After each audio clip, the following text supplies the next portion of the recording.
Hey guys, Josh from My Garage, and today's the day finally. I posted a video the other day of this thing not being able to lift up what it's supposed to be able to lift up. I did email John Deere, but it's the holidays, I haven't heard back yet. But anyways, my plan is right now is to basically get some more lighting on this thing because I do work later in the day.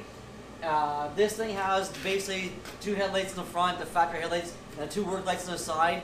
They're not bad. These actually aren't that bad. The problem is, anything you have to do back, you need to put on some kind of lighting on here to clamp on it. So I bought the light guards for here, the bush guards. I'm gonna mount on a set of these fog lights here.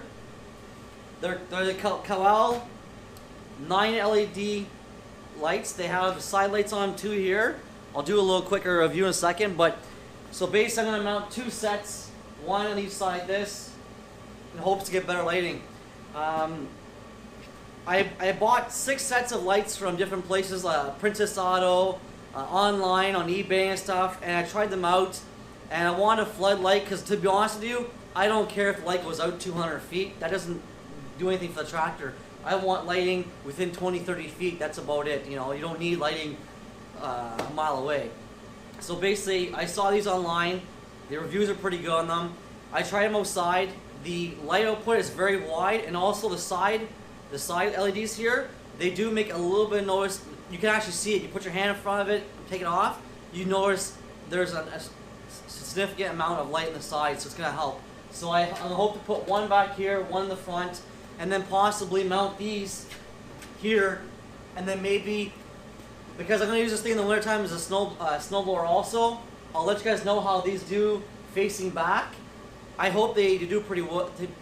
Sorry, pardon me, it's cold out here, it's minus 15. I'm hoping they do pretty good on the reverse side when you're backing up, because that's the biggest downfall of this thing is when you're trying to back this up at nighttime, you can't see anything. I have Milwaukee rover lights, I clamp on here, but they're kind of annoying because, you know, you have to keep turning them on and off and so forth. But anyways, so I'm going to mount these up and see how they work out.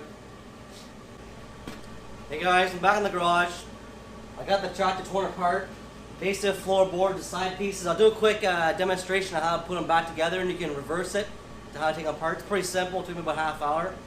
So anyways, I got the light bar mounted, the bracket mounted up here, drilled out, the lights on it. It makes a huge difference. I even tried putting a set of LED H4 dual high-low beams in the factory sockets. They work fabulous compared to the stock halogen bulb. The big issue is, as soon as you lift your bucket up about a foot, you can't see it. Those front headlights are completely no use anymore. So also what I got was these lights here. They're from Unibond. They're 3 5-watt LED. They're not new technology LEDs. They're pretty probably a little older, but anyways, they advertise 1,260 lumens. So that's 1,260 lumens a pair each. I don't know, but anyways. I'm going to mount these either right here or on the actual rock bar over here. I'm going to tape them up and turn the lights off and see how it does. And then I'll show you the wiring I did. Alright guys, so here's how I'm playing around the positions of the lights. So this one's below the ROPS. It's right below the, it's hard to see the lights on here, but it's right below the factory lights. I'll turn the lights off, but you can see what, the lights off in the garage. Well, this is the difference in lighting here, you can see.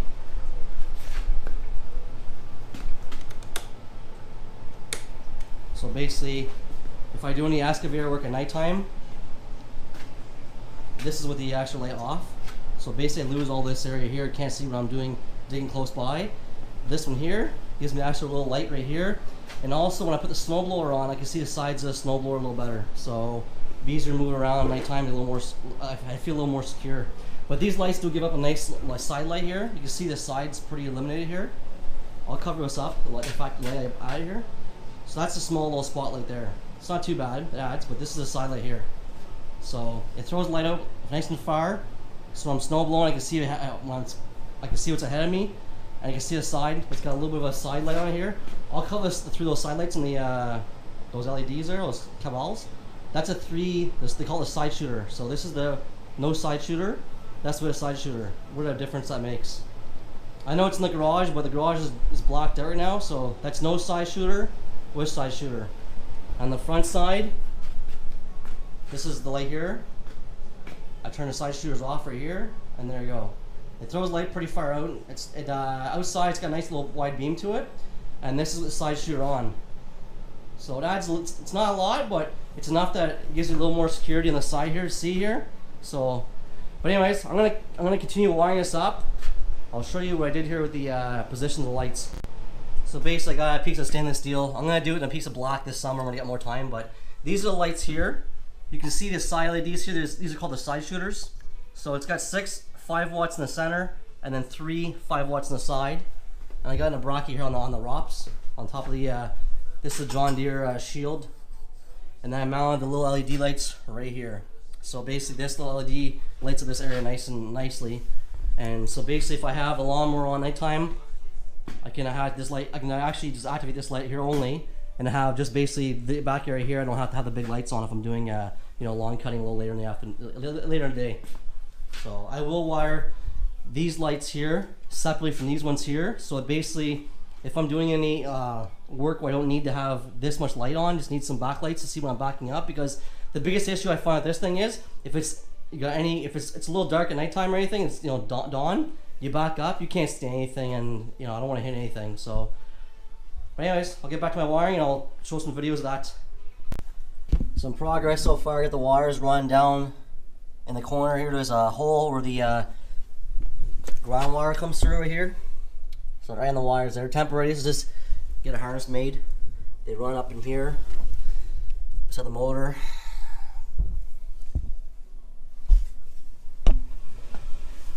The harness is run up here above the factory wiring harness. It crosses over the PTO and up beside the transmission here.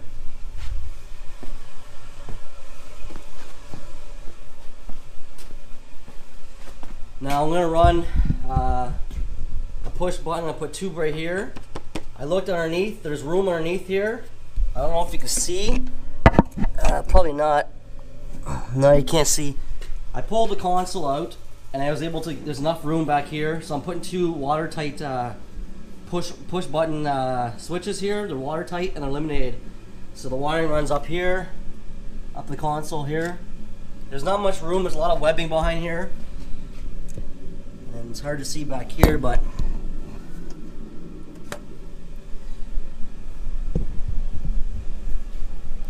so I'm going to continue now to basically, I'm going to pull the wiring harnesses out. I'm going to heat shrink them all up, basically heat shrink it all up, and then I'm going to basically loom it and get it ready to install. I'll take some pictures of that. It took me a couple hours to get the wiring harness done. It's a little bit of work, but I want it done properly. I don't want to have any issues in the future with this thing, so I'll keep working. I'll push some more pictures in a bit. So wiring harness is done. I didn't put the ends on yet because I have to shove it through the frame, and it's pretty tight, so I'll put the ends on afterwards. But basically, this is where it's going to mount to the fog lights. I have the grounds and pauses up here, and here's the grounds down here all on the frame. Wiring harness is all heat shrink together. This is where it's going to go up in the console for the switches. And everything's been heat shrinked and so forth. I just got to put the end on here and the end on here. It's easier to put in when it's in the chassis. And these are the buttons I'm going to use here. They're weatherproof momentary switches. One's going to be green, one's going to be blue. So there you go. The wiring harness is all done. I can't loom up the switches wire, and I can't these from here on because the hole I'm using is right down here. I've enlarged it as much as I could. The side of the rise right on this left hand side, the top. There's not much more room to go either. There's a web there, so I gotta put all that wiring through that hole there. Wish me luck. Okay, so I'm running this job up. Basically, I got the rear lights on, the upper lights on, it all wired up and so forth. So I'm going to show you what I did exactly here. So basically, I just did a 2-inch bracket right here, and I just bolted it up here. These 2 sidewinder lights here. I drilled a hole in the ROPS, and then I threaded 2 M5 bolts here and ran a little wiring inside. It is kind of tight in here, but I made it happen. But those are the lights right here in the back, and those lights up here. Now, the rear lights, these little ones, I call them rear lights.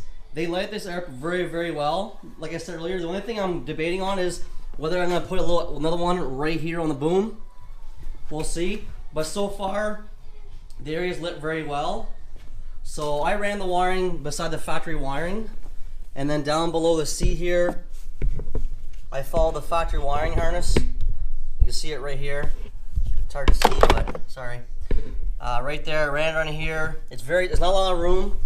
You also gotta watch out for your third link arms, lift arms, because the factory wiring harness from John Deere is that's very close to hitting when you go down here. I actually had to adjust it a little bit. It's about a ½ inch away down here, so it's nothing to check all that. Underneath the chair here, I ran it with a factory crossover harness right here, and I zap strapped it all up.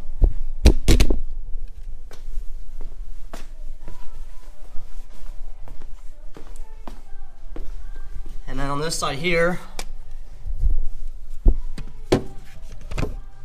I ran it with the factory wires. There's not much room in these things. The factory wiring harness here on the side of the transmission here, I just zap strapped to here. There isn't a lot of room, but there's no suspension in this thing, so I'm not worried about anything hitting over here. So it's all loomed up there, loomed and zip tied like crazy. Here's the fun part. This is your linkage for your forward and reverse right here. You can see this is forward here, and this is reverse. So the wiring harnesses come very, very close. So I ran it behind the shock absorber here, the damper basically behind here, up and over, and I tightened it all up. The factory wiring harness is actually hitting right here. I noticed it was pushing on here.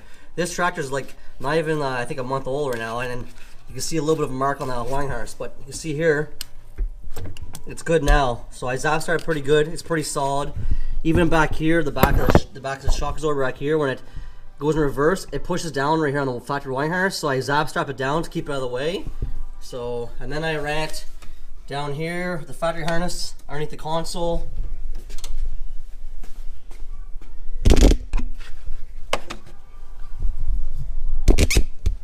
Okay. So this is the steering box area here. I ran the wire here down the side of the well, I guess you call it the bell housing right here. That wire. Sorry I'm moving around so much. I don't have a lot of room here because I had the loader on. So this is the wiring harness I had right here. This piece right here. I strapped it to the side of the block heater, and then I ran down the frame rail here. And then there's a little hole on the lower side of the rad right here. This hole was only about, I say, ½ inch by ½ inch. You can go up about I say ½ inch on top. You can't go much to the side. If it's almost a 45-degree angle, the bottom of the rad's right there. So if you grind, you're gonna hit the rad here. So I ran that there, ran down the frame rail there, and then the front here, I got my two relays over here on this side here. My fuse box, my fuse there, and my connections there. Like I said, there's not much room in this thing. It's a little bit more difficult than I'm working with a car. So I'm gonna put all the panels back on now.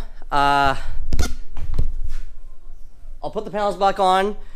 I'm going to be doing today this afternoon, I'm going to be building a platform for my backhoe section so I can put on a skid, and hopefully this thing can lift up the backhoe assembly. They say it's 685 pounds, so forth, whatever it is. So I'm thinking 650 pounds, the fork 700 and almost 800 pounds plus the wood. So I'm gonna be the 850 range. So I should be about 100 pounds shy of the max lift this thing.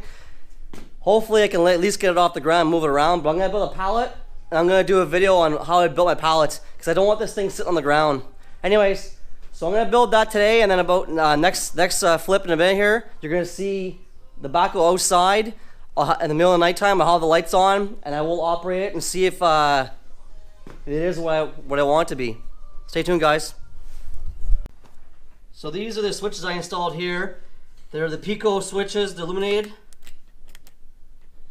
So like I said, the hole I used a 14 mil socket. I think the hole was like 3/4 3/4, maybe a little less. But you have roughly about right here, you have about 1.5 inches of room to get any wiring in behind here. So these switches are supposed to be waterproof.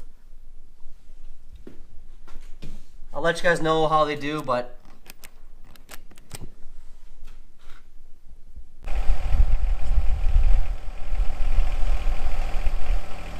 that's the factory lights there.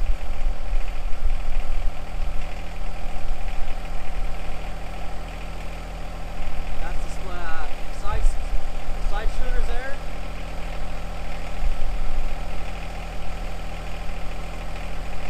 And that's the rear lights there. Makes a huge difference. I can actually work now in the dark. Factory lights. That's the factory lights there. Not that bad, but that's that plus those.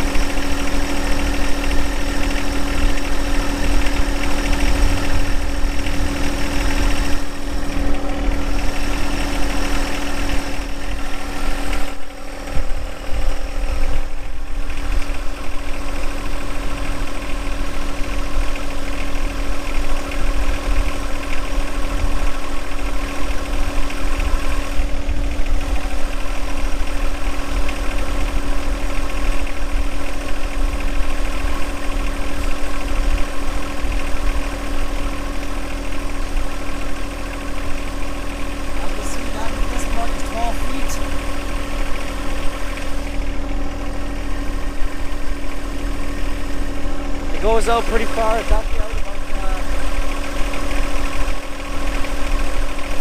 about here. Yeah, almost 13 feet.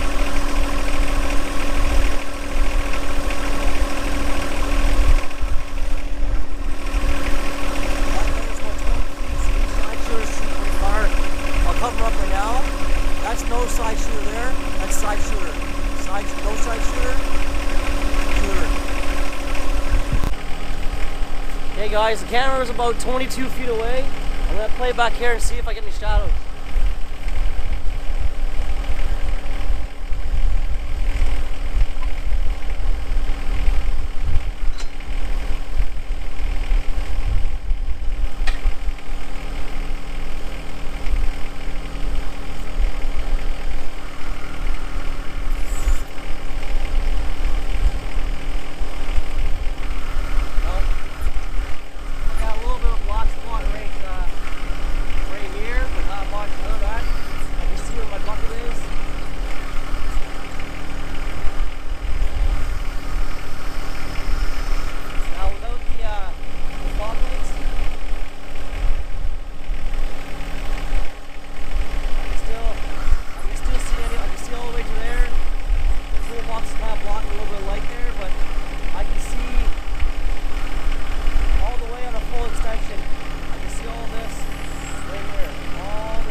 Backlights here are pretty good.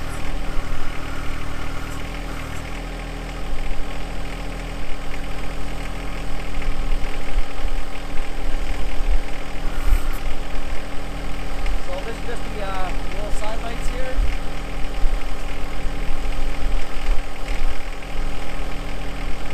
So that's just these little lights here. You can see everything we're doing here.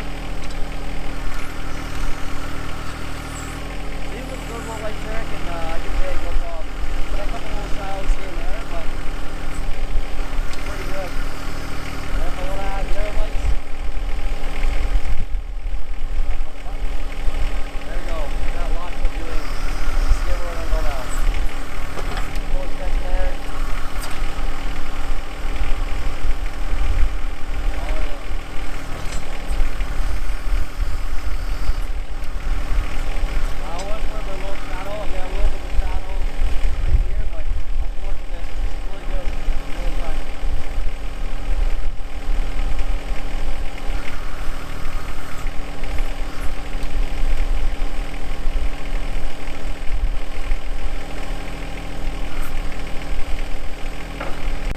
Anyways guys, this is it. I'm really happy with the outcome. You can see out here how bright it is. Like shit, this is Right now I'm probably 30, 40 feet away right here. I can see right to here. This is about 40 feet right here. The factory lights don't do anything really. I'll show you here. Yeah, I just had to work in the backhoe back here. So here the backhoe is all the way out. This is what I'll show you with the little fog lights. Just the backlights here. You can work right here, no problem. You got a little black spot right here because the toolbox is right here, but other than that, I see where my bucket is.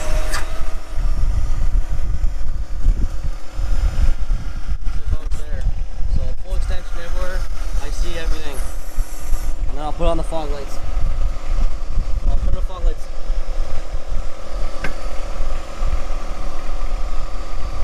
And this is without the reverse lights. So you see all this area is blocked out, but there's lots of viewing area here. So as you can see here, you can work at nighttime now.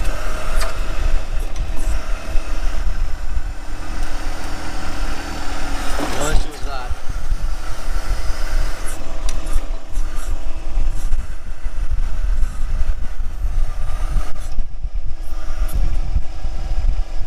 I'm pretty impressed.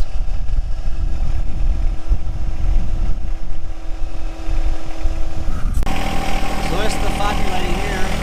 Like I said, it's not too bad. It does a decent job. But this is with the fog lights. Let's be better. The side area, like the daytime lights.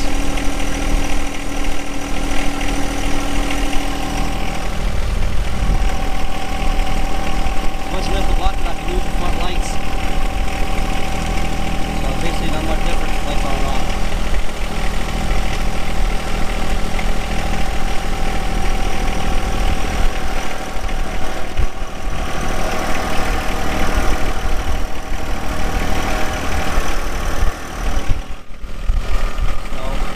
The other nice thing is, when I go to back up, even if I just have the rear lights on, I can see it behind me.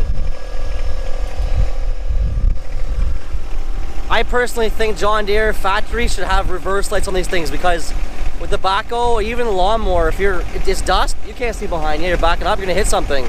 So, but now you can see everything here. And these lights don't blind me, even if I go all the way forward here, they don't hit my face at all. Hey guys, so it's nighttime here. So this is the factory light. This is the factory lighting here, the factory front lights. And this with the bucket up about a foot, and this is about a foot and a half right here. So as you can see, you can't see anything in front of you. Now I'll add the factory side lights, the 1025R has. These side lights here aren't too bad, but there's a tree right there. It's about 20 feet in front of me. And I can see it, but I can't see it in the camera. Now this is the lighting I added here. This is the side lighting I added here, so you can see it. The tree comes up, the tree comes up big time now. You can see it a lot more now.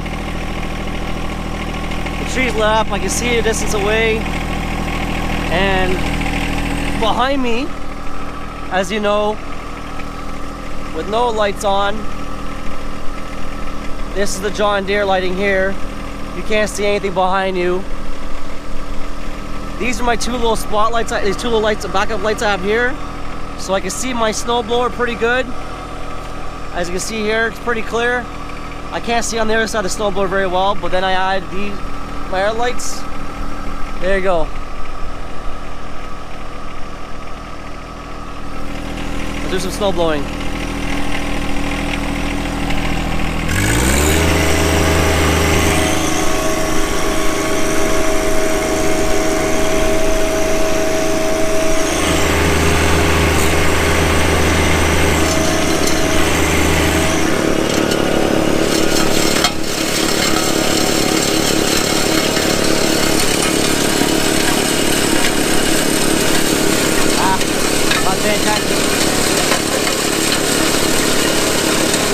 The chute kind of blocks a little bit of light, but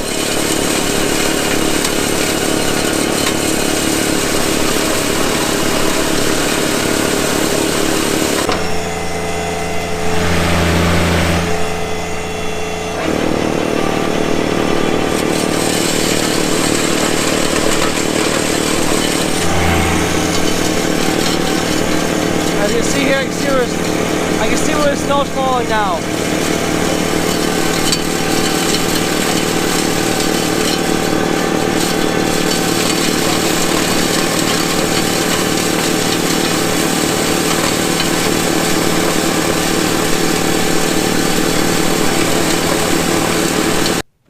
Hey guys, this is the tail on the video. I'm very impressed with the lighting. When I bought this John Deere about a month ago, I knew when I bought it I need to put some lighting on it because I do work later in the day. So anyways, I looked at the John Deere kit they had. I was going to add it on, but it was like $400 plus tax. That's Canadian pricing. And one of my buddies has on a header tractor. It all has 2 halogen lights in the back. Yeah, it's plug and play. It was cool, but I felt it was a lot of money for what you got. And the lens, to replace the lens, are very expensive, so I said, no, I'll just go this route here. This route here, this is all Canadian pricing. These 2 Kawell lights from Amazon for a set were $65 plus tax. These rear lights here were $50 from Princess Auto.